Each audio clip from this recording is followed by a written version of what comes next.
Bonjour et bienvenue dans le défi numéro 3 qui est extraire les listes des membres d'un Teams dans une Microsoft List à l'aide de Power Automate. Première étape, ça va être un préalable. On va aller dans notre espace Microsoft 365 et on va aller dans Liste. Moi, ça apparaît ici parce que je m'en suis servi il n'y a pas très longtemps. Si ça n'est pas le cas pour vous, vous allez cliquer sur Explorer toutes vos applications et là, vous allez voir apparaître en faisant dérouler dans le menu Liste. C'est le petit icône comme ceci de jaune orangé. Donc, je m'en vais dans Liste et je vais créer une nouvelle liste. C'est le petit plus qui est ici. Et je vais créer une liste à partir de rien, donc une liste vierge. Je l'intitule Test Power Automate défi 3. Je peux ajouter une description, je peux changer la couleur, je peux mettre une petite icône. Je l'enregistre dans mes listes et je clique sur Créer. Une fois que la liste est créée, je vais modifier cette liste, c'est-à-dire que je vais ajouter des colonnes que je vais intituler d'une certaine façon. Donc, ma première colonne, je vais faire suivant. Je clique ici et je veux que ma première colonne soit le nom des membres du Teams. Deuxième colonne, même procédure, ce sera le prénom. Troisième colonne, ce sera le nom complet. La quatrième colonne, ce sera le courriel. La cinquième colonne sera l'emplacement de travail. Et on va juste ajouter une colonne supplémentaire, ce sera le poste. Voilà. Là, ici, cette colonne-là, je ne peux pas la supprimer. Je peux la renommer, j'aurais pu l'appeler nom. Par contre, ce que je vais pouvoir faire, c'est que je vais la masquer. Ici. Non, masquer cette colonne, comme ça, je ne la verrai pas. Voilà. Donc, voilà mes colonnes. Parfait. Je garde cette page ouverte. Je vais m'en servir tout à l'heure et pour l'instant, je vais retourner dans mes applications, dans mon espace Microsoft 365.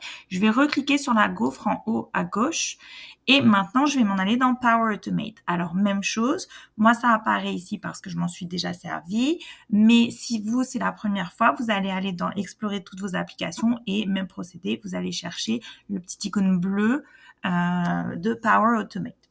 Je lance Power Automate et je vais aller choisir le type de flux qui m'intéresse. Voilà. Donc, je m'en vais dans Créer.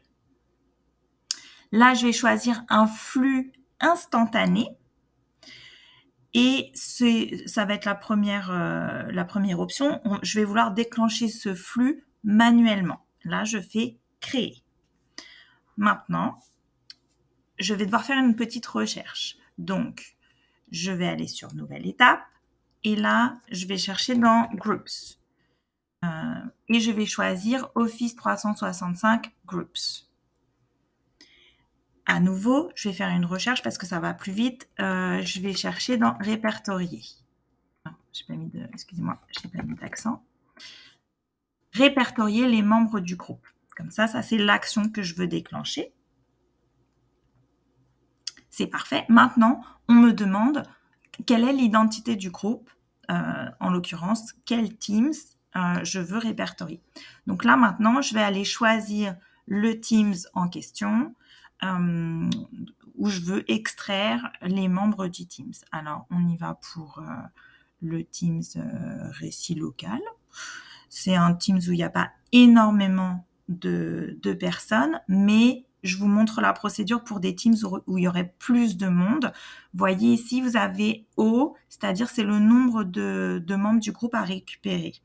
Donc, la valeur par défaut, c'est de 100. Mais si vous avez un Teams où il y a plus de monde, ça va s'arrêter à 100. Donc, nous, c'est pas ce qu'on veut. Là, en l'occurrence, on est 10 dans ce Teams, donc ce sera pas le cas. Mais imaginons que vous ayez un Teams avec 600 personnes. On va aller sur la valeur la plus haute qui est 999. Il y a d'autres astuces pour s'il y a plus de monde en Teams, mais pour l'instant, on s'arrête sur le plus simple. Donc, maintenant que j'ai fait ça, j'enregistre. Maintenant, je vais créer une nouvelle étape. Donc, je clique sur Nouvelle étape. Je vais chercher ici avec le mot-clé SharePoint. Je clique sur l'icône SharePoint et dans les actions, je veux créer un élément. Donc, je tape créer et je clique ici sur créer un élément. Maintenant, ça m'indique adresse du site. Je vais donc aller dans ma liste Microsoft, chercher mon adresse. C'est pour ça que j'ai laissé ma page ouverte, j'avais fait exprès. Et vous voyez ici, j'ai sélectionné la première partie de l'adresse jusqu'à la barre oblique, juste avant le mot liste. Donc, j'efface pour que vous revoyez bien.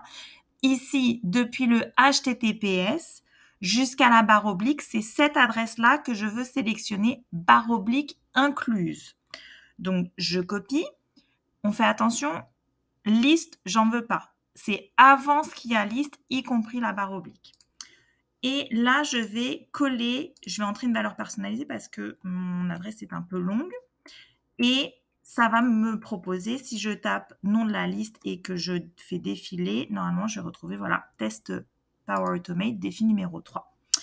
J'ai donc l'élément que je veux créer. Et maintenant, ça me propose les colonnes qui sont les colonnes de ma liste Microsoft et je veux y associer un élément pour que automatiquement chaque valeur soit associée. Je clique donc tout simplement sur nom et ici, je choisis l'élément qui lui est associé, donc nom de l'utilisateur.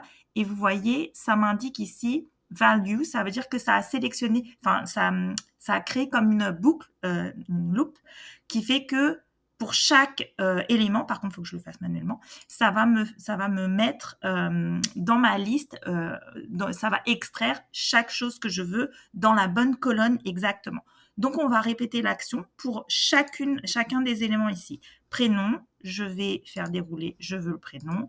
Nom complet, je veux le nom complet. Courriel, je veux le courriel. Je pense que c'est écrit email, adresse mail, voilà, messagerie. Emplacement de travail, bureau, poste, fonction de l'utilisateur. Donc là, j'ai tous les éléments que je veux retrouver qui sont dans mon Teams et que je veux retrouver ensuite dans ma liste Microsoft. J'enregistre. Une fois que j'ai enregistré, je vais pouvoir, alors je vois ici que c'est enregistrement, et je vois votre flux est prêt à l'emploi. Je vais donc maintenant le tester. Pour le tester, rien de plus simple. Je clique en haut sur tester avec le petit et je vais cliquer sur manuellement et ensuite je clique ici en bas sur tester. Et là, on va voir ensemble. C'est bon, ça me dit bien que c'est dans le Groups et dans le SharePoint. Oui, une précision, il faut nécessairement être propriétaire du Teams pour pouvoir en extraire les données. Et là, j'exécute le flux. J'ai cliqué, oui, voilà. Et ça a démarré. Donc, ce qu'on va faire, c'est qu'on va voir ici, on va attendre tranquillement ici, puis on devrait voir en direct s'afficher, voilà, la liste. Donc, voilà les membres du Teams qu'on avait choisi ensemble. C'était notre Teams test. Et donc là, j'ai dans ma liste qui s'intitule Test Power Automate défi numéro 3, je retrouve tous les éléments que j'ai demandés. Ça vient d'être